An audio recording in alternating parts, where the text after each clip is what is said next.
Hello everyone, Delhi IAS academy Raipur के YouTube platform पर आप सभी का बहुत बहुत स्वागत है। जैसा कि 30 कदम 2.0 सीरीज़ के तहत हम लगातार एमसीक्यू सॉल्व कर रहे हैं, तो इस सीरीज़ में आपका पुनः एक बार और स्वागत है। और आज का जो हमारा टॉपिक होने वाला है वो स्पेस टेक्नोलॉजी और डिफेंस से रिलेटेड है। यहाँ से प्रश्न बहुत ज़्यादा पूछे जाने की संभावना है। एक ना एक प्रश्न आपको ज़रूर इस टॉपिक से मिल ही जाएगा, तो ये वीडियो बहुत ज़्यादा इंपॉर्टेंट है। प्रीलिम्स के एग्ज़ाम बिल्कुल कुछ ही दिन बचे हुए हैं, आप सब बहुत स्ट्रेस में, तो ये वीडियो ज़रूर देखिए और अपना रिविजन कीजिए। यहाँ से प्रश्न ज़रूर आता है एक।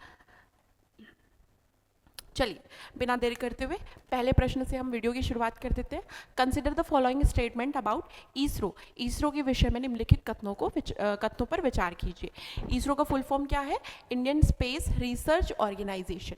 ठीक है, तो ईसरो पहला स्टेटमेंट क्या कहते हैं? ईसरो डिपार्टमेंट ऑफ स्पेस के अंतर्गत कार्य करता है। तो पहला स्टेटमेंट हमारा बिल्कुल सही है। ईसरो जो है इसे डिपार्टमेंट ऑफ स्पेस के अंडर कर दिया गया है, और डिपार्टमेंट ऑफ स्पेस ही इसके लिए जो भी फंडिंग है, पॉलिसी मेकिंग है, ये सारे काम जो है वो डिपार्टमेंट ऑफ स्पेस करती है। ठीक है, ईसरो के अध्यक्ष डिपार्टमेंट ऑफ स्पेस के सचिव भी होते हैं। दूसरा स्टेटमेंट भी करेक्ट है।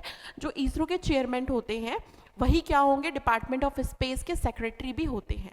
ठीक है, अभी वर्तमान में कौन है? वी नारायणन जो है वो ईसरो के चेयरमैन जो है वो अपॉइंट किए गए हैं। ठीक है, तीसरे स्टेटमेंट पे आ जाते हैं। ईसरो की स्थापना 1969 में इंको स्पार को प्रतिस्थापित करके की गई थी। तो तीसरा स्टेटमेंट भी हमारा करेक्ट है। 1960s के दौर में ही आपके चालू हो गए थे क्या? अनेक प्रकार के स्पेस रिसर्च कार्यक्रम। अब ये स्पेस रिसर्च कार्यक्रम किसके तहत होते थे? तो 62 में इंको स्पार को स्थापित किया गया था। ठीक है, इंटरनेशनल आपका क्या है? ये Indian national committee for space research, जिसका फुल फॉर्म है। ठीक है, तो इसको 1962 में स्थापित किया गया था, और इसी के तहत जो स्पेस रिसर्च प्रोग्राम है इंडिया में वो चलाए जा रहे थे। बाद में इसी को पुनर्गठित करके ईसरो बनाया गया। कब? 1969 में। तो ये याद रखिएगा। तो तीनों ही स्टेटमेंट हमारे करेक्ट है, तो हमारा आंसर हो जाएगा option number D. 1 2 3 all are correct. Okay, चलिए आगे बढ़ते हैं। इंपॉर्टेंट सवाल था बहुत ज़्यादा, और इसमें आपका ओवरऑल ईसरो जो है वो कवर हो गया था। ठीक है, नेक्स्ट है आपका पीएसएलवी और जीएसएलवी के संदर्भ में निम्नलिखित कथनों पर विचार कीजिए। ठीक है, पीएसएलवी और जीएसएलवी क्या है? आपके सैटेलाइट लॉन्च व्हीकल्स हैं अलग अलग। ठीक है, तो ये देख लेते हैं हम लोग। पीएसएलवी केवल ठोस ईंधन चरणों का उपयोग करता है। केवल कह रहा है तो थोड़ा सा हमको डाउट होना चाहिए। पीएसएलवी जो है इसमें अलग अलग स्टेजेस पर अलग अलग ईंधन जो है वो प्रयोग में लाए जाते हैं। स्टेज 1 में सॉलिड फ्यूल का यूज होता है, स्टेज 2 में लिक्विड, फिर स्टेज 3 में सॉलिड, एंड फिर स्टेज 4 में लिक्विड फ्यूल का यूज किया जाता है। तो सिर्फ ठोस का प्रयोग नहीं होता, लिक्विड भी यूज किया जाता है। तो पहला ही स्टेटमेंट हमारा क्या है? रॉन्ग हो गया। ठीक है, पीएसएलवी क्या है? आपका पोलर सैटेलाइट लॉन्च व्हीकल है। ठीक है, जिसमें क्या किया जाता है? एक व्हीकल होता है जिसमें सैटेलाइट को लॉन्च किया जाता है, प्रक्षेपित किया जाता है। फिर जीएसएलवी एक क्रायोजेनिक ऊपरी चरण का उपयोग करता है, बिल्कुल सही, जो आपका geosynchronous satellite launch vehicle GSLV जो है इसमें क्रायोजेनिक इंजन का यूज किया जाता है, क्रायोजेनिक ईंधन का यूज किया जाता है। ठीक है, इसके बाद क्या है आपका? पीएसएलवी ने विदेशी देशों के उपग्रह प्रक्षेपित किए। ये बिल्कुल सही है। पीएसएलवी ने बहुत सारे फॉरेन सैटेलाइट्स को भी क्या किया है? वहां पर प्रक्षेपित किया है। तो तीसरे स्टेटमेंट करेक्ट है, फर्स्ट स्टेटमेंट गलत है। 2 और 3 सही है, तो हमारा आंसर हो जाएगा ऑप्शन नंबर ए। ओके, याद रखिएगा ये polar satellite launch vehicle, geosynchronous satellite launch vehicle, और एक होता है आपका SSLV small satellite launch vehicle. ठीक है, याद रखिएगा। पोलर सैटेलाइट लॉन्च व्हीकल कहने का मतलब ये ऑर्बिट से रिलेटेड की, ये पोलर ऑर्बिट को टारगेट करेगा, और जो अर्थ के पोल्स है उसमें सैटेलाइट क्या करेगी? मूव करती रहेगी। ठीक है, इसके बाद आपका जियोसिंक्रोनस सैटेलाइट लॉन्च व्हीकल, इसमें आपका जो अर्थ के जियो स्टेशनरी ऑर्बिट है, ठीक है, उनमें क्या किया जाएगा? इस सैटेलाइट को लॉन्च किया जाएगा। ठीक है, तो इस तरीके से हमारा होगा answer option number A. Okay, चलिए आगे बढ़ते हैं अगले प्रश्न की ओर। The cryogenic engine used in GSLV uses which of the following fuels. GSLV में जो क्रायोजेनिक इंजन में किस ईंधन का प्रयोग किया जाता है ये पूछा जा रहा है। तो कौन से ईंधन का प्रयोग किया जाता है? तरल ऑक्सीजन और तरल हाइड्रोजन का यूज किया जाता है क्रायोजेनिक इंजन में एज अ फ्यूल। ठीक है, ये याद रखिएगा, फैक्चुअल सवाल था लेकिन क्रायोजेनिक इंजन से संबंधित है तो इंपॉर्टेंट है, याद रखिएगा। चलिए आ जाते हैं अगले प्रश्न की ओर। निम्नलिखित मिशनों पर विचार कीजिए। चंद्रयान 1, मंगलयान और चंद्रयान 3, इनके विषय में कुछ स्टेटमेंट दिया हुआ है, आपको बताना है कि इनके संदर्भ में कौन सा सही है। उपरोक्त में से किस मिशन ने किसी खगोलीय पिंड पर सॉफ्ट लैंडिंग क्षमता का सफल प्रदर्शन किया था? तो चंद्रयान 1 और मंगलयान, इन दोनों ने सॉफ्ट लैंडिंग नहीं की थी। ठीक है, ये एक ऑर्बिटर मिशन था जो कि ऑर्बिट पर घूमकर जो भी इंफॉर्मेशन है वो कलेक्ट कर रहा था। तो ये सॉफ्ट लैंडिंग नहीं हुई थी इनकी। सॉफ्ट लैंडिंग किसकी हुई थी? साउथ पोल पर आपके चंद्रयान 3 की। तो इसका उत्तर क्या हो जाएगा? केवल 3, ऑप्शन सी। ओके, याद रखिएगा। चलिए अगले प्रश्न की ओर बढ़ते हैं। विथ रेफरेंस ऑफ टू नाविक कंसिडर द फॉलोइंग स्टेटमेंट। नाविक के संदर्भ में निम्नलिखित कथनों पर विचार कीजिए।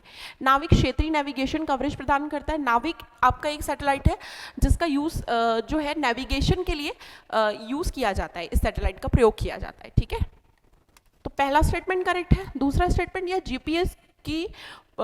जीपीएस की तरह पूरे विश्व को कवर करता है, ये रॉन्ग है। जीपीएस की तरह ये पूरे विश्व को कवर नहीं करता, ये भारत के पूरे क्षेत्रों की निगरानी रखता है।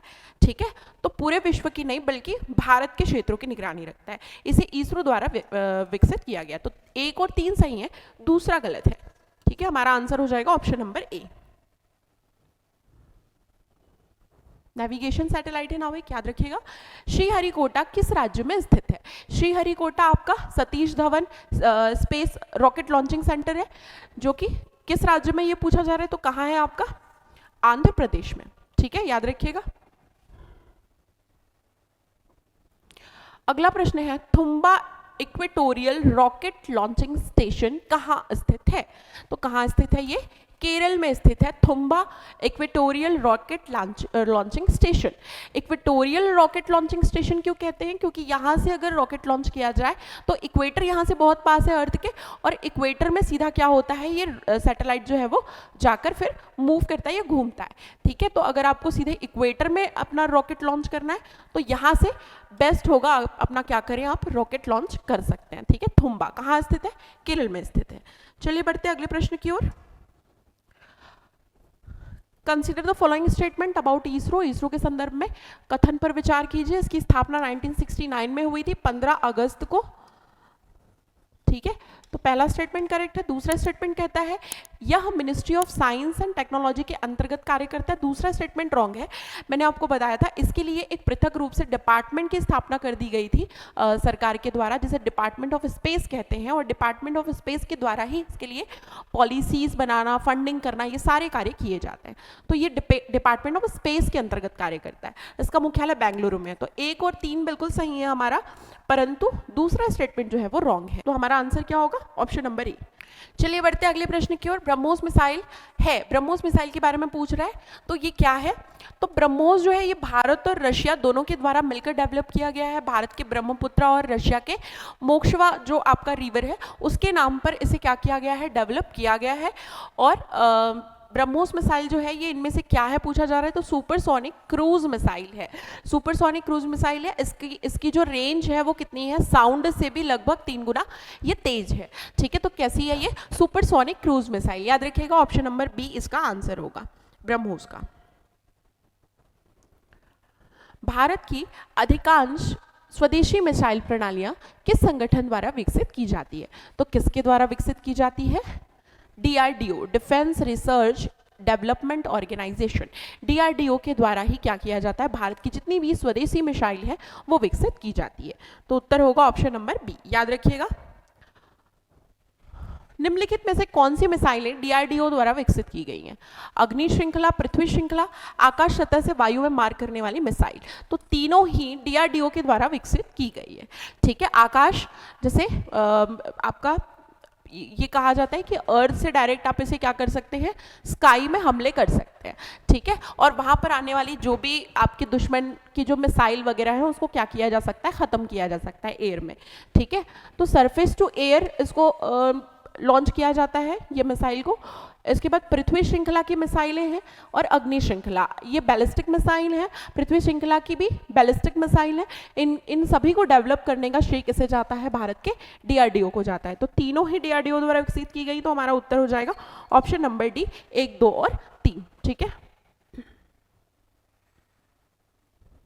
बढ़ते अगले प्रश्न की ओर। The defence research and development organisation DRDO की स्थापना कब हुई थी? तो इसकी स्थापना हुई थी 1958 को। याद रखिएगा, इसरो और डीआरडीओ की स्थापना का वर्ष बिल्कुल बहुत अच्छे से ध्यान में रखिएगा, हेडक्वार्टर्स याद रखिएगा और स्थापना के वर्ष याद रखिएगा। डीआरडीओ किस मंत्रालय के अंतर्गत कार्य करता है? Science and tech, home affairs, defence. ठीक है, तो रक्षा मंत्रालय के अंतर्गत ये डीआरडीओ जो है वो कार्य करता है। ठीक है, मिनिस्ट्री ऑफ डिफेंस, याद रखिएगा। चलिए बढ़ते अगले प्रश्न की ओर। डीआरडीओ का मुख्यालय कहाँ है? तो डीआरडीओ का मुख्यालय है नई दिल्ली में। बेंगलुरु में याद रखना इसरो का मुख्यालय है। ठीक है, बिल्कुल फैक्चुअल सवाल था, बट ये सवाल बहुत इंपॉर्टेंट है। विच of the following missile system is developed by DRDO? इनमें से कौन सा मिसाइल सिस्टम डीआरडीओ द्वारा विकसित किया गया है? तो ब्रह्मोस भारत और रशिया दोनों के द्वारा संयुक्त रूप से डिजाइन किया गया है, बट डीआरडीओ का इन्वॉल्वमेंट इसमें है। अग्नि और पृथ्वी, तो उपरोक्त सभी जो है वो डीआरडीओ के ही द्वारा विकसित किए गए हैं। Option number D. Next question है, Bhabha atomic research centre BARC is located at? Bhabha atomic research centre BARC कहाँ स्थित है? तो कहाँ स्थित है? ट्रॉम्बे महाराष्ट्र में स्थित है। याद रखिएगा, डॉक्टर होमी जहांगीर भाभा जी के नाम पर इसका नामकरण जो है वो बार्क किया गया है। ठीक है, जो कि परमाणु अनुसंधान केंद्र है और वर्तमान में ट्रॉम्बे महाराष्ट्र मुंबई में स्थित है। याद रखिएगा। भारत का पहला परमाणु रिएक्टर अप्सरा किस वर्ष संचालन में आया? तो अप्सरा को डेवलप किया गया था 1956 में। वर्तमान में अप्सरा जो है वो अभी कार्य में नहीं है। ठीक है, परंतु ये भारत का पहला परमाणु रिएक्टर था अप्सरा, और इसे 1956 में डेवलप किया गया था। याद रखिएगा। ठीक है, नेक्स्ट है, consider the following nuclear power plants. इनमें से कौन से जो है ये प्रेशराइज्ड हैवी वाटर रिएक्टर्स का उपयोग करते हैं? तो तीनों ही, कैगा, रावत भाटा और नरौरा, तीनों ही आपके प्रेशराइज्ड हैवी वाटर रिएक्टर्स का उपयोग करते हैं। इसमें कूलेंट के लिए क्या किया जाता है? हैवी वाटर, जिसे क्या कहा जाता है? D2O कहा जाता है, उसका प्रयोग किया जाता है। ठीक है, तीनों ही होंगे। तो हमारा उत्तर क्या हो जाएगा? ऑप्शन नंबर सी, 1, 2 और 3 सभी। ठीक है, हाई प्रेशर दिया जाता है इसमें वाटर को, ताकि वो कूलेंट की तरफ वर्क कर सके, और D2O जिसे कहा जाता है। ठीक है, हैवी वाटर। भारत का त्रिचरणीय परमाणु कार्यक्रम मुख्य रूप से किसका प्रयोग करने के उद्देश्य से है? तो ये त्रिचरणीय परमाणु कार्यक्रम थोरियम भंडार के लिए जो है, यूरेनियम और थोरियम भंडार, यूरेनियम के भंडार कम है परंतु थोरियम के भंडार हमारे भारत में है, तो इन थोरियम के भंडारों का उपयोग करने के लिए भारत में त्रिचरणीय परमाणु कार्यक्रम जो है वो चलाया जा रहा है। तो याद रखिएगा ऑप्शन नंबर बी, थोरियम भंडार। चलिए बढ़ते अगले प्रश्न की ओर। PSLV C62 मिशन का मुख्य पेलोड क्या है? तो मुख्य पेलोड क्या है? मंगलयान 2, चंद्रयान 5, गगनयान नहीं, EOSN-1, ये आपके PSLV C62 मिशन का पेलोड है। याद रखिएगा। नेक्स्ट है आपका, the term green hydrogen refers to hydrogen produced using. हरित हाइड्रोजन शब्द से अभिप्राय उस हाइड्रोजन से है जो किसके उपयोग से उत्पादित होती है? तो हरित हाइड्रोजन, ग्रीन हाइड्रोजन कैसा संसाधन है? नवीनीकरण या अनवीनीकरण? तो ये नवीनीकरणीय ऊर्जा के स्रोत हैं और यहीं से ही उत्पादित होती है ये ग्रीन हाइड्रोजन। हरित हाइड्रोजन जो कि क्या है, आपका फ्यूचर फ्यूल के भी नाम से जाना जाता है, और ग्रीन हाइड्रोजन का उपयोग जो है वो क्या करेगा, आप बोल सकते हैं इको फ्रेंडली है, आपके इन्वायरमेंट के लिए बहुत अच्छा है, पोल्यूशन, जीरो पोल्यूशन है इसमें। ठीक है, तो ये क्या है, आपके नवीनीकरण ऊर्जा के स्रोत हैं, इसे बार बार क्या किया जा सकता है, प्रयोग में लाया जा सकता है। ठीक है, नेक्स्ट है, the term blue economy frequently seen in science and policy discussions is related to. नीली अर्थव्यवस्था शब्द जो वैज्ञानिक और नीतिगत चर्चाओं में प्राय देखा जाता है, किससे संबंधित है? तो नीली अर्थव्यवस्था किससे संबंधित है? सतह महासागरीय संसाधनों से संबंधित है। नीली याद रखिएगा, तो नीली में आप लगा सकते हैं ओशन से रिलेटेड है। ठीक है, तो ये आपका सतत महासागरीय संसाधन से संबंधित है, यानी कि महासागरीय जो भी आपके रिसोर्सेस है उनका सस्टेनेबल यूज किया जाए, उसके लिए नीली अर्थव्यवस्था शब्द जो है वो क्या किया गया है, चर्चा में आया है। ठीक है,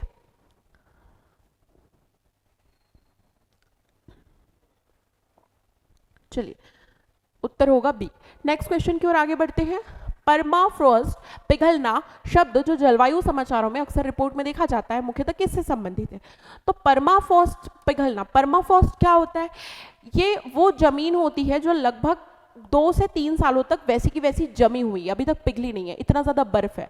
और जब वो जमीन जो 2 से 3 सालों तक या उससे भी लंबे सालों तक जमी ही हुई है, जब वो अचानक पिघल रही है तो ये इंडिकेट करता है क्लाइमेट चेंज को। और ऐसी ज़मीन आपको कहाँ पर मिलेगी? ध्रुवीय क्षेत्र में मिलेगी। ठीक है, ध्रुवीय क्षेत्र सबसे ठंडा क्षेत्र है, तो वहीं पर आपको परमाफ्रॉस्ट मिलेगा। और परमाफ्रॉस्ट पिघलने का रीजन मेनली क्या देखा जा रहा है? क्लाइमेट चेंज देखा जा रहा है। तो यहाँ पर होगा आपका ऑप्शन नंबर बी। ठीक है, चलिए अगले प्रश्न की ओर आगे बढ़ते हैं। भारत का गगनयान मिशन किस उद्देश्य से है? तो भारत का जो गगनयान मिशन है वो मनुष्यों को अंतरिक्ष में भेजने से संबंधित है। ठीक है, इसमें क्या किया जाएगा? मनुष्यों को अंतरिक्ष में कुछ दिनों के लिए भेजा जाएगा ताकि वो क्या कर सके? रिसर्च प्रोग्राम वगैरह कर सके और उसके बाद फिर उनको सेफली वापस लाया जाए। तो गगनयान मिशन मनुष्यों को अंतरिक्ष में भेजने में संबंधित है। ठीक है, चलिए अगले प्रश्न की ओर आगे बढ़ते हैं। हाल ही में चर्चा में रहे PFAS रसायन मुख्यतः चिंता का विषय है, क्यों? PFAS रसायन उस प्रकार के रसायन होते हैं जो कि आसानी से आपके पर्यावरण से समाप्त नहीं होते। ठीक है, परसिस्टेंट पोल्यूटेंट होते हैं, ये स्थायी रूप से आपके वातावरण में वैसे के वैसे बने रहते हैं, आसानी से अपघटित नहीं होते, डिकम्पोज नहीं होते। ठीक है, तो ये क्या होंगे? स्थायी पर्यावरणीय प्रदूषक है PFAS, याद रखिएगा। चलिए बढ़ते अगले प्रश्न की ओर। निसार मिशन के बारे में इन बातों पर गौर करें। निसार के बारे में कुछ यहाँ पर फैक्ट दिए हुए।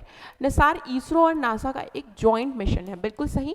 ये आपके भारत और USA का सबसे बड़ा स्पेस कोलैबोरेशन मिशन है, जिसे निसार के नाम से जाना जाता है। निसार का फुल फॉर्म क्या होगा? NASA ISRO space aperture radar, synthetic aperture radar. ठीक है, इसलिए इसका नाम क्या दिया गया है? आपका निसार नाम दिया गया। तो एक जॉइंट मिशन है नासा और इसरो का। यह dual frequency synthetic aperture radar का इस्तेमाल करेगा, बिल्कुल सही। इसमें dual frequency synthetic aperture radar use किए जा रहे हैं, एस बैंड और एल बैंड रडार। ठीक है, याद रखिएगा। फिर इसमें ग्रहों की खोज की स्टडी के लिए डिजाइन किया गया, ये बिल्कुल सही है। सिर्फ ग्रहों की खोज की स्टडी के लिए बिल्कुल भी इसको डिजाइन नहीं किया गया है। यह भूकंप, लैंडस्लाइड और आइस शीट में होने वाले बदलावों पर नजर रखेगा, ये बिल्कुल सही है। ये अर्थ के सरफेस को हाई रेजोल्यूशन रडार से मैप करेगा और अर्थ में होने वाले अर्थक्वेक्स, इसके अलावा क्लाइमेट चेंज की वजह से आइस मेल्टिंग वगैरह, ग्लेशियल मेल्टिंग, इसके अलावा आपका जो आइस शीट है, लैंडस्लाइड हो रहा है, वॉल्केनिक मूवमेंट जो हो रहे हैं, उन सभी को ये क्या करेगा? नजर रखेगा उन पर। तो तीसरा स्टेटमेंट रॉन्ग है, बट 1, 2 एंड 4 करेक्ट है। तो हमारा आंसर हो जाएगा ऑप्शन नंबर बी। ओके, चलिए बढ़ते अगले प्रश्न की ओर। इनमें से कौन सा निसार के बारे में सबसे अच्छे से बताता है? ये कम्युनिकेशन सैटेलाइट है, नेविगेशन सैटेलाइट है, अर्थ ऑब्जर्वेशन रडार सैटेलाइट है, या डीप स्पेस टेलीस्कोप है? तो उत्तर हो जाएगा ऑप्शन नंबर सी। अभी हमने देखा कि मैंने ये कहा कि अर्थ के सरफेस पर ये क्या करेगा? हाई रेजोल्यूशन रडार से ये अर्थ को मैप करेगा। ठीक है, तो ये अर्थ ऑब्जर्वेशन रडार सैटेलाइट है। चलिए अगले प्रश्न की ओर आगे बढ़ते हैं। चलिए बढ़ते हैं अगले प्रश्न की ओर। डिफेंस से रिलेटेड प्रश्न है ये। एक्सरसाइज त्रिशूल 2025 एक बड़ी ट्राई सर्विस एक्सरसाइज थी। इसके बारे में नीचे दिए गए कथन में से कौन सा कथन सही है, आपको चुनना है। इसमें आर्मी, नेवी और एयर फोर्स के बीच कोऑर्डिनेशन शामिल था। अगर आप इस स्टेटमेंट को सही से पढ़े तो आपको ये वाला स्टेटमेंट करेक्ट लगेगा, क्योंकि यहाँ पर कह रहा है कि एक बड़ी ट्राई सर्विस एक्सरसाइज थी, यानी कि इसमें आर्मी, नेवी और एयरफोर्स तीनों ही इसमें शामिल थे, तीनों ने भाग लिया था। तो पहला स्टेटमेंट करेक्ट हो जाएगा। दूसरा स्टेटमेंट कहता है यह सिर्फ राजस्थान के रेगिस्तानी इलाकों में किया गया था। तो ये दूसरा गलत हो जाएगा। क्यों? क्योंकि यहाँ पे सिर्फ बोल रहा है, ये सिर्फ राजस्थान के रेगिस्तानी इलाकों में नहीं किया गया था। राजस्थान और आपका गुजरात के कुछ क्षेत्रों में जो क्रीक वाला एरिया है, जो नॉर्दर्न आपका अरेबियन सी है, उस क्षेत्रों में ये आपका जो है वो किया गया था। कौन सा? आपका एक्सरसाइज त्रिशूल। तो दूसरा स्टेटमेंट इनकरेक्ट है। इसका मकसद इलेक्ट्रॉनिक वॉरफेयर और ISR कोऑर्डिनेशन को बढ़ाना था। तो तीसरा स्टेटमेंट करेक्ट है, पहला स्टेटमेंट करेक्ट है, बट दूसरा स्टेटमेंट जो है हमारा रॉन्ग है। तो उत्तर क्या हो जाएगा? Option number A. Only 1 and 3 are correct. चलिए, प्रोजेक्ट कुशा इनमें से किससे जुड़ा है? भारत का स्वदेशी सबमरीन प्रोग्राम है, लंबी दूरी का मिसाइल डिफेंस सिस्टम है, एक जॉइंट मिलिट्री एक्सरसाइज है, या साइबर वॉरफेयर पहल है? तो ये एक लंबी दूरी का मिसाइल डिफेंस सिस्टम है। ठीक है, लॉन्ग रेंज आपका मिसाइल डिफेंस सिस्टम बिल्ड किया गया है, जिसे बिल्ड करना प्रोजेक्ट कुशा का उद्देश्य है, जिसके तहत जो भी आपके ऐसे कुछ मिसाइल है जैसे कि बैलिस्टिक मिसाइल वगैरह हैं आपके, ठीक है। इसके अलावा क्रूज मिसाइल हैं, एयरबोर्न थ्रेट्स वगैरह हैं, आपके ड्रोन्स हैं, एयरक्राफ्ट हैं, इन सबको क्या करना, इंटरसेप्ट करना इसका मेन ऑब्जेक्टिव है, ठीक है। तो कुशा जो है वो इसलिए कुशा जो है वो प्रोजेक्ट इसलिए जो है वो लाया गया है, ठीक है। तो याद रखना ये एक लंबी दूरी का मिसाइल डिफेंस सिस्टम है, ठीक है। Option B is the correct answer. चलिए बढ़ते हैं अगले प्रश्न की ओर। S-400 के बारे में निम्नलिखित बातों पर गौर कीजिए। पहला स्टेटमेंट है इसे रूस द्वारा खरीदा गया था, तो ये तो सही है, रूस द्वारा खरीदा गया था। अभी ऑपरेशन सिंदूर और जो वॉर की कंडीशन जैसी बन रही थी देश में, उस समय पर आपने इन सभी के बारे में ज़रूर बहुत अच्छे से सुना होगा। S-400 तो बहुत ज़्यादा चर्चा में रहा है, तो इसके बारे में भी आपने कुछ इन्फॉर्मेशन कलेक्ट करी होगी। तो ये रूस से खरीदा गया था, 400 किलोमीटर के टारगेट पर हमला कर सकता है। दूसरा स्टेटमेंट भी करेक्ट है। यहाँ पर कह रहे हैं इसे सिर्फ बैलिस्टिक मिसाइलों के खिलाफ डिजाइन किया गया था, तो सिर्फ बैलिस्टिक के खिलाफ डिजाइन नहीं किया गया था, तो तीसरा स्टेटमेंट हमारा इनकरेक्ट हो जाएगा। मैं बार बार कहती हूँ जहाँ पर सिर्फ, केवल, हमेशा ऐसे शब्द दिए हो उन स्टेटमेंट को जरूर दोबारा रीड करना, वो गलत हो सकते हैं, ऑलवेज गलत होंगे नहीं होगा ऐसा, बट कभी कभी गलत होने के चांसेस बढ़ जाते हैं। तो तीसरा स्टेटमेंट इनकरेक्ट है, बट एक और दो सही है, तो हमारा आंसर हो जाएगा option number A. Only 1 and 2 are correct, ठीक है। तो इस तरीके से हमारे स्पेस और डिफेंस से रिलेटेड कुछ प्रश्न हमने किए हैं, जो कुछ करंट से भी थे इनमें से, और कुछ प्रश्न थे जो आपके स्टैटिक वाले पोर्शन से थे, और दोनों ही बहुत ज़्यादा इंपॉर्टेंट है। और स्पेस वाला जो एक ना एक प्रश्न हर साल CGPSC में पूछा जाता है, डिफेंस से रिलेटेड प्रश्न भी पूछे जाते हैं, तो ये वाला वीडियो बहुत बहुत इंपॉर्टेंट है, आप ज़रूर एक बार देखिएगा, एक बार रिविजन ज़रूर करिएगा। तो आज के लिए बस इतना ही। Thank you so much and all the best for your prelims exam. Thank you.